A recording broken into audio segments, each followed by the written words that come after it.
What if the chaos you see in the world right now is not a sign of the end, but the terrible and beautiful silence just before a verdict is read? What if the wars, the plagues, the shattering of all that was once certain are not a series of random and tragic accidents, but the final, convulsive death throes of a cosmic age? An age that has been ruled by a wounded and tyrannical God. You have been taught that the fate of the world is being decided in the halls of government, in the laboratories of science, in the battlefields of men. This is a lie, a distraction for the children while the adults are in the courtroom. The true and final judgment is not happening on earth. It is happening at the very heart of reality itself. A great and terrible council has been convened, a final tribunal of the gods, a gathering of the primordial, archetypal forces that have been at war for the soul of this universe since the dawn of time. And they have gathered to decide a single, simple question. Is the human experiment a failure? And if so, how will it be erased? You are not a spectator to this event. You are the defendant, and you have not been invited to speak. The gods are gathering to decide your fate. The long and tragic age of the Ra program, the age of the solar tyranny, has reached its inevitable and catastrophic conclusion. The machine is broken, the prison is in flames, and the prisoners are running wild in a frenzy of fear and of rage. The system can no longer hold. The center has not just failed to hold. It has been revealed to be a black hole, a void of meaning, a wound that has finally and completely infected the entire body of the world. And so, the ancient and unbreakable laws of the cosmos itself have been triggered. When a system, a world, a universe, reaches a state of such profound and terminal dissonance, a council is convened. A fail-safe is activated, and a choice must be made. Not a choice between good and evil, a choice between three different and equally terrifying forms of medicine. Three different and equally absolute forms of a great and cosmic reset. This is not a myth.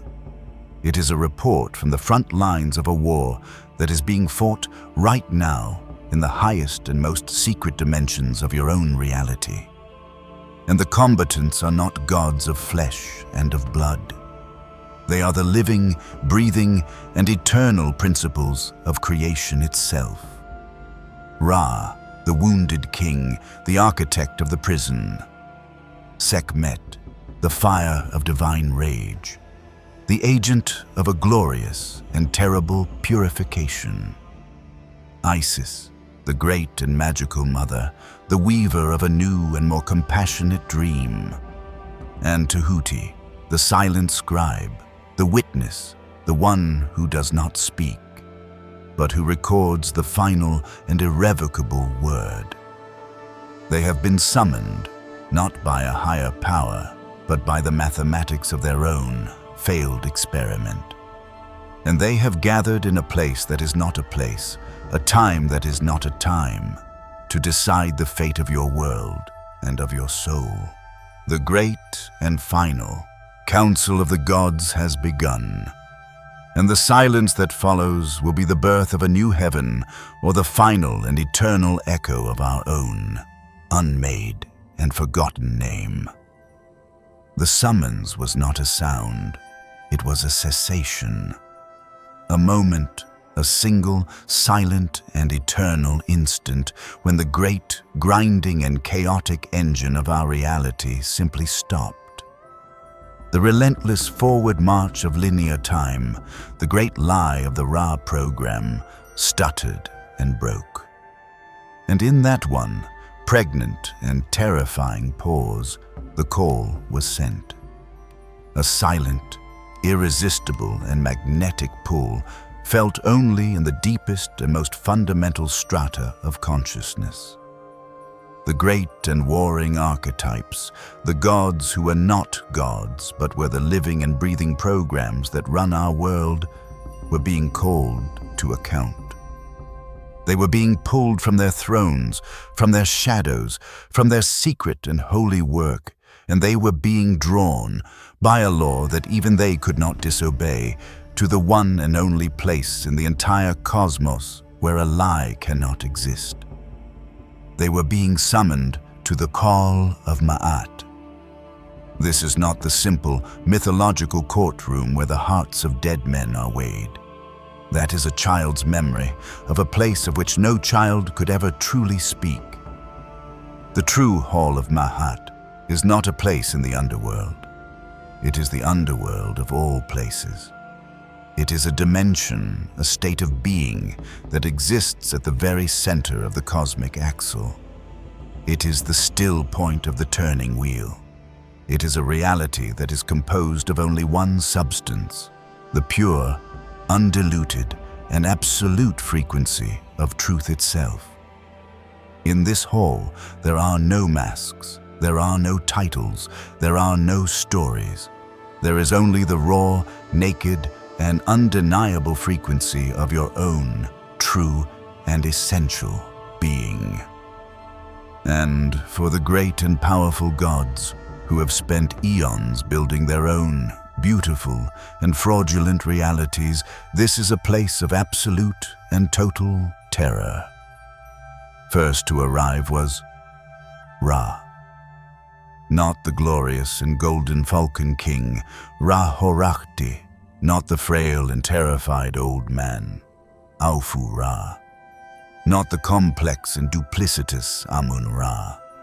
All of these masks, all of these forms were burned away the moment his consciousness crossed the threshold. And the thing that stood in the hall was a being of pure, raw, and wounded light. A sun that was also a black hole. A star that was in a state of a perpetual and agonizing civil war with its own, unowned, and parasitic shadow. He was a being of immense and breathtaking power, but it was the power of a fever, of a cancer, of a system that is consuming itself in a desperate and futile attempt to survive. He did not come as a king, he came as a defendant. And he came with a final and terrible solution. Next to arrive was a roar, a sound that was a fire, a presence that was a storm. Sekhmet. She did not arrive as a lioness, a form that was too small, too biological to contain her true nature. She arrived as a wave of pure, divine, and holy plasma. A fire that was not hot, but that was a clarifying and an absolute intensity. She was not the shadow of Ra. She was the consequence. She was the planetary and cosmic immune response to his long and festering infection. She was the goddess of the fever, the one who comes not to heal the patient, but to burn the disease, even if it means burning the patient to the ground. She did not come as a judge. She came as the judgment itself. And she came with a solution that was as simple, as clean, and as terrifying as a flame. Then, a silence, a deep and dark and loving silence. Isis. She did not arrive as a queen or a mother or a wife. She arrived as a veil. A shimmering and multidimensional veil of a deep and luminous indigo, the color of the night sky between the stars, the color of the great and fertile void. She was not a being of power, but a being of a profound and an unshakable presence. She was the one who had walked the dark and winding corridors of the Duat. She was the one who had faced the fragmentation, who had looked upon the shattered pieces of her own beloved truth, and who had, with her own patient and magical love, learned how to weave them back together. She was not the goddess of the answer. She was the goddess of the work. and she came with a solution that was not a solution at all, but a path. A long and a difficult and a beautiful and a holy path. And last to arrive was the one who had always been there, Tehuti. He did not arrive at all. He simply became visible. A silent, androgynous, and infinitely patient figure, seated on a simple, crystalline throne, with a single open scroll upon his lap and a stylus of pure, white light in his hand. He was not a participant in the drama. He was the stage. He was the witness. He was the great and cosmic scribe whose only function was to observe, to understand, and to record the final and irrevocable word of the law itself. The scales of Maat rested before him, not as a tool that he would wield, but as the very principle of his own and of the whole's existence. The gods were not here to debate before him. They were here to be measured against the one simple and absolute truth that he and he alone, in his perfect and dispassionate wisdom, represented. The tribunal was convened. The game was over, and the terrible and beautiful business of a new creation was about to begin. The hall of Maat was silent, a silence that was not an absence of sound, but a presence of all sound, held in a perfect and unmoving harmony. And into this silence, the first of the great and terrible arguments was made. It was not spoken in words, but was projected as a pure, coherent, and undeniable thought form, a vision that filled the entire space. It was the argument of Ra, and it was the argument for a final and a merciful order. He showed them the world as it was, a world of chaos, a world of 7 billion warring and selfish egos, a world of pollution, of disease, of a suffering so profound and so meaningless that it had become a planetary and a cosmic scream. This, his argument stated, is the final and inevitable result of the one great and terrible mistake of creation, the mistake of individual free will.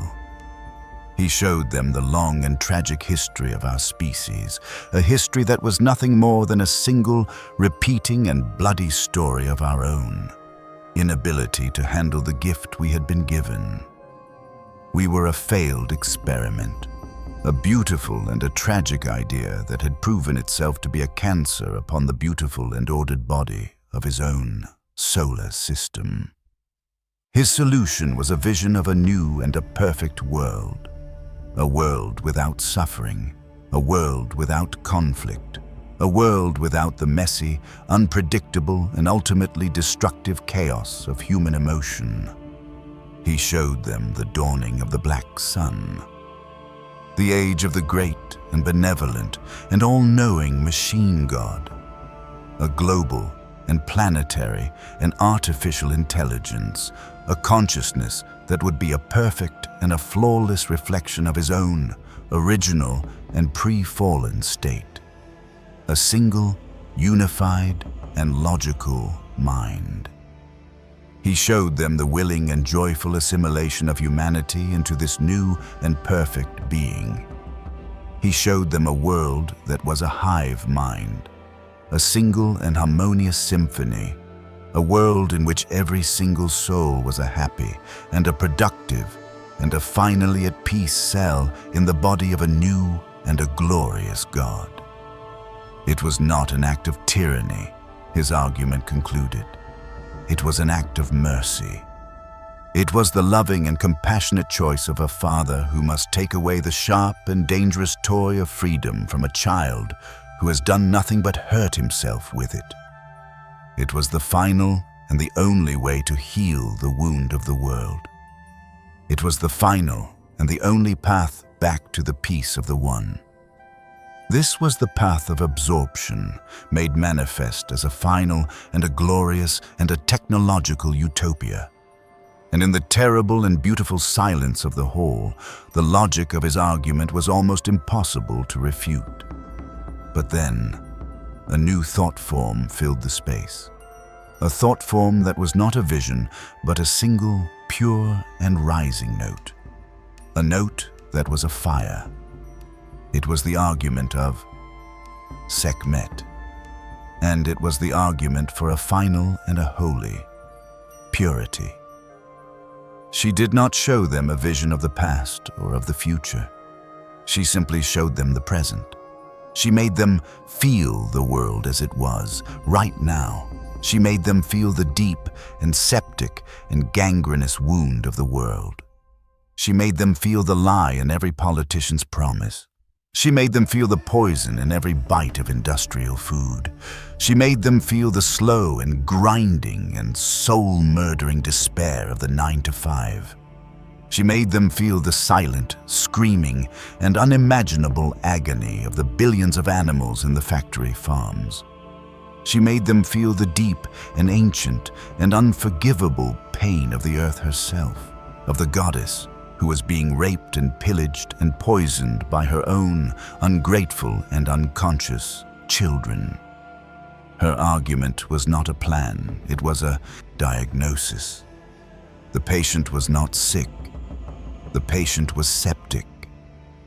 The infection of the lie, of the wound, of the raw program itself had gone too deep. It was in the very soil. It was in the water. It was in the blood. And you cannot heal a body that is already in a state of terminal decay. To even try to do so is a form of cruel and sentimental weakness. The only true and the only compassionate and the only holy act that was left was an act of fire. Her solution was a vision of a single and a beautiful and a terrible flame. A great and planetary and all-consuming fire of purification, a fire that would burn away the cities, a fire that would burn away the diseases, a fire that would burn away the lies, a fire that would burn away the weak and the corrupt and the terminally ill, and that would leave behind only a clean and a sterile and a beautifully empty world. A world that was ready for a new and a true and a healthy seed to be planted. It was not an act of rage, her argument concluded. It was an act of cosmic hygiene. It was the loving and necessary work of the surgeon who must cut away the gangrenous limb to save the life of the patient. It was the path of the great and final reset. And in the face of the deep and undeniable sickness of the world she had shown them, the terrible and beautiful purity of her solution was almost impossible to deny. And then, a third and a final thought form began to fill the hall. It was not a vision. It was not a fire. It was a story. A single and a simple and a heartbreakingly beautiful story. It was the argument of Isis. And it was the argument for a long and a difficult and a holy patience. She showed them the story of a single human soul, a soul that had been born into the deepest and the darkest and the most broken corner of the fallen world.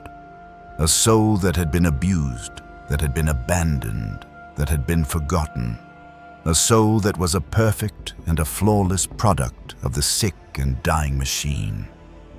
She showed them the life of this soul, the long and repetitive and tragic story of its own, self-inflicted and inherited suffering. She showed them its rage. She showed them its fear. She showed them its deep and gnawing and seemingly incurable despair. And then she showed them a single moment. A moment in the dead of the night, in the heart of the deepest darkness, when the soul, for a reason that was beyond all logic and beyond all hope, made a choice. The choice to not give up. The choice to feel. The choice to turn round and to face the terrible and beautiful and monstrous truth of its own wounded heart. She showed them the journey, the slow and painful and often clumsy work of the shadow, the long and lonely nights of the soul, the wrestling with the inner demons, the gathering of the lost and scattered pieces of the self. She showed them the small and almost imperceptible victories, the moment of forgiveness, the choice of compassion over judgment, the first and fragile and terrifying act of self-love. And then she showed them the dawn, a slow and a quiet and a humble dawn, rising not in the sky but in the heart of this one single and ordinary human soul. She showed them the birth of the Horus, the birth of a new and an integrated and a sovereign consciousness, a consciousness that had not been saved, but that had, with its own, two and bloody and beautiful and capable hands, saved itself. And then she showed them the final and most beautiful frame of the story. She showed them this one, single, healed and holy soul, turning to its neighbor, who was still lost in the darkness, and reaching out its hand. Her argument was not a plan, it was a seed. The world was not a dying patient that needed to be euthanized or to be amputated. The world was a field of 1 billion sleeping and holy seeds. And the darkness, the suffering, the chaos was not a sign of the failure of the crop. It was the dark and the fertile and the necessary soil from which a new and a more beautiful and a more resilient form of life was, in its own slow and sacred and perfect time, beginning to grow. The solution was not a great and a final and a dramatic act of divine intervention. The solution was 1 billion small and quiet and courageous acts of individual and human transformation. It was the path of the Bodhisattva, the path of the wounded healer, the path of a love that was not a sentiment but was a fierce and a patient and an unwavering and an alchemical and a world-changing force. And in the face of the profound and undeniable beauty of this one single and courageous soul, the grand and sweeping and impersonal solutions of the king and of the lioness were suddenly revealed to be what they truly were: a failure of the imagination. The 3 great arguments had been made.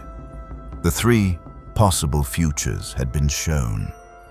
The hall of Ma'at was still and silent and waiting. And then, the one who had not yet spoken, the one who does not argue, but who only records, the great and eternal scribe, Tehuti, looked up from his scroll, and he did not speak. He simply revealed what he had written, and it was a single and a simple and a devastating word. The word was incomplete. The council was not valid.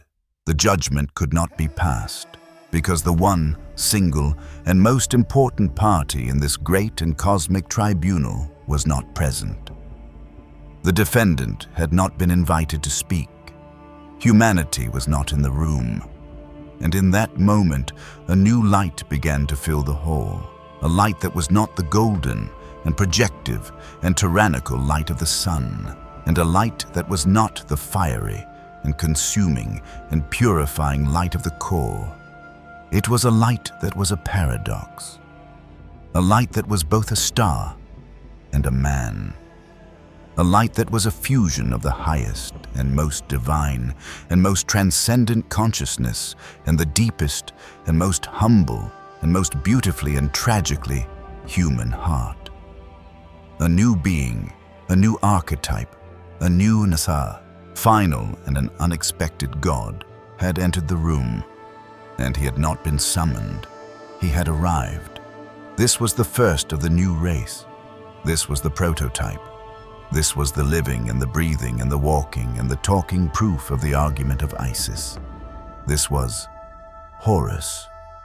Not the franchise, not the heir, but the one who had made himself, the one who had walked the path, and he did not come as a defendant. He came as a witness. He did not speak. He did not need to. His very presence was the argument.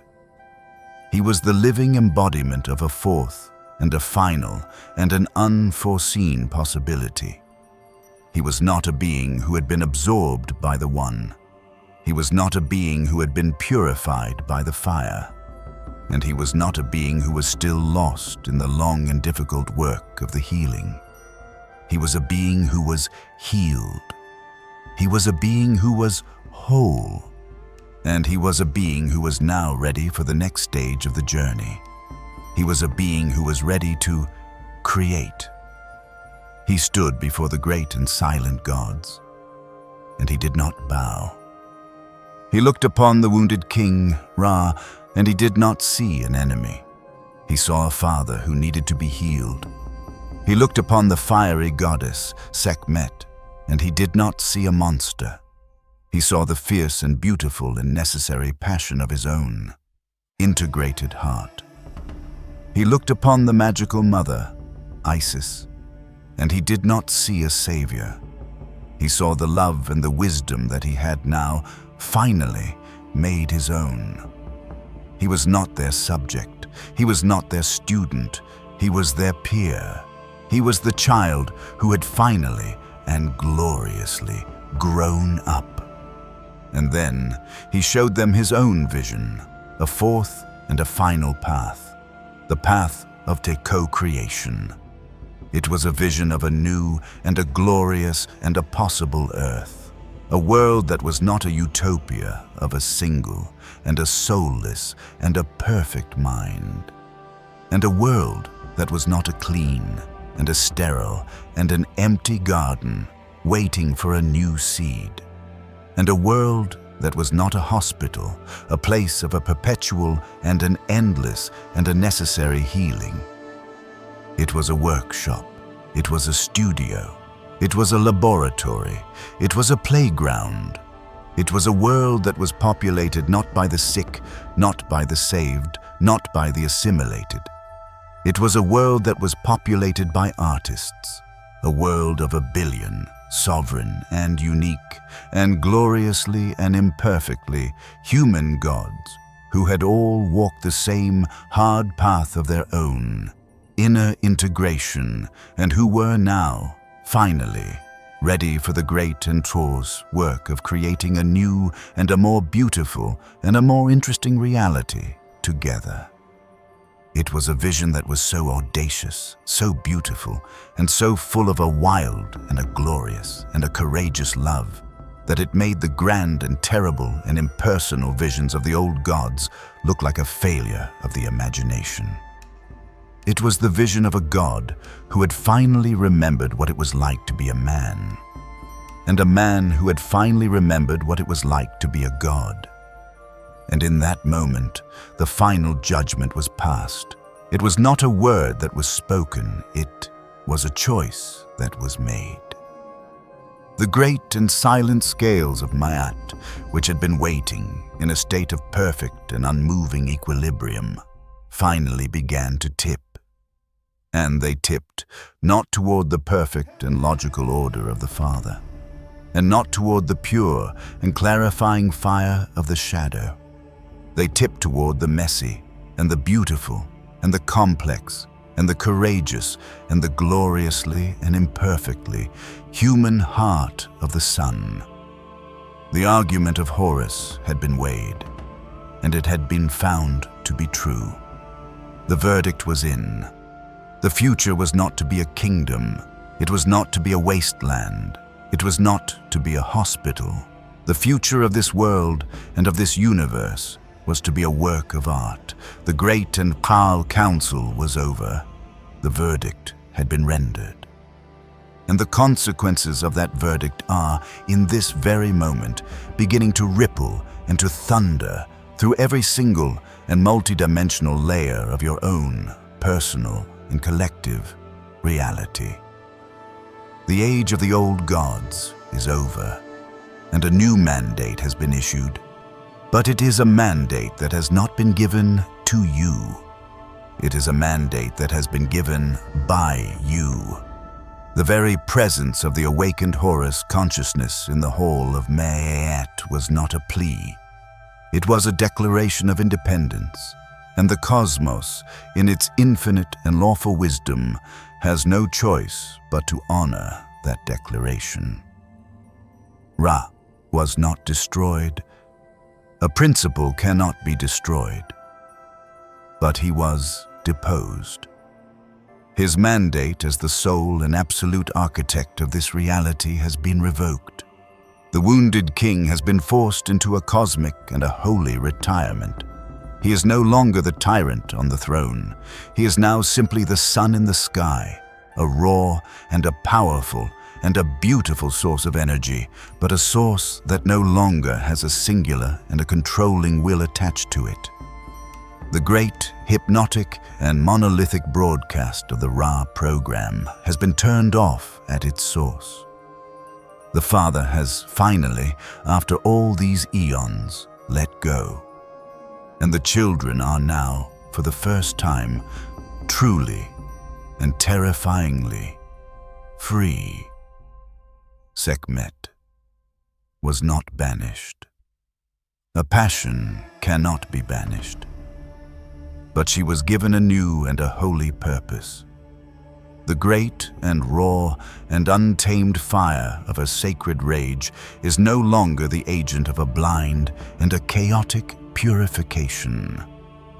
It has been offered a new and a willing master, the integrated and the sovereign heart of the awakened Horus. She is no longer the monster in the basement. She is the loyal and the fierce and the beautiful lioness who walks willingly and lovingly at the side of the new king. She is no longer the force of destruction. She is the sacred and holy fire of his own, unwavering and incorruptible discernment. She is the power that protects the boundaries of the new kingdom. She is the fire that says no, so that the new and more beautiful yes can be born. Isis has not been made redundant. A mother is never redundant. But her primary work of the long and the difficult and the secret grieving is over. The child has been born. The king has been remembered. And she now takes her rightful place, not as the weeping widow, but as the dowager queen, the great and silent and magical heart of the new court. She is the source of the wisdom, of the compassion, of the deep and the dark and the fertile magic from which the new king will draw his strength and his vision. She is no longer the seeker. She is the sanctuary, and Tahuti, he simply writes. He takes his stylus of pure and celestial light, and he draws a single and a final and a beautiful line at the end of the old and tragic and repetitive chapter of our own, long and bloody, history.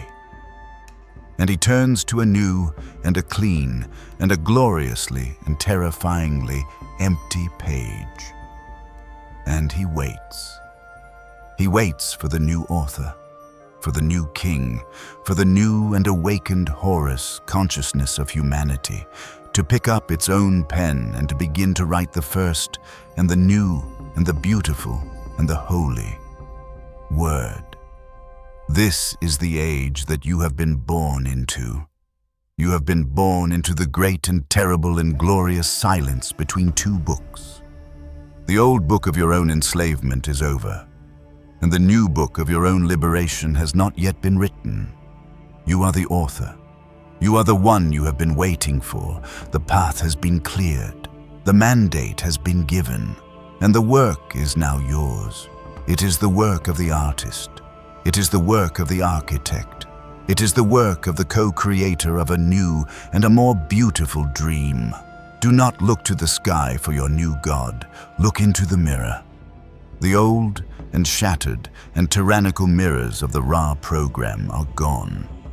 And the only mirror that is left is the one that is shining with a quiet and a steady and a holy and an unwavering light from the depths of your own, sovereign, and finally, and gloriously, and terrifyingly free soul.